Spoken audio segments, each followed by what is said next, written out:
ആലപ്പുഴയിൽ ശക്തമായ മഴ തുടരുകയാണ്. വിവിധ പ്രദേശങ്ങളിൽ വെള്ളക്കെട്ട് രൂക്ഷം. പമ്പാ നദിയിലെ ജലനിരപ്പും ഉയർന്നു.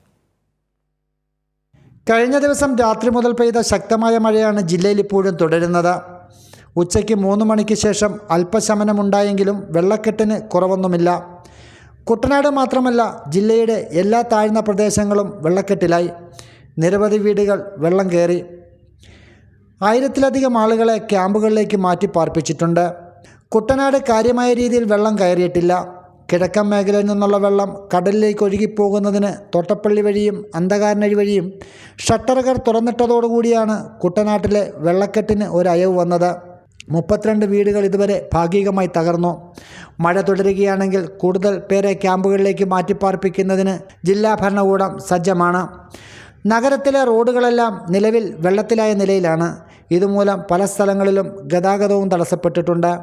ഷാജഹാൻ, കൈരളി ന്യൂസ്, ആലപ്പുഴ.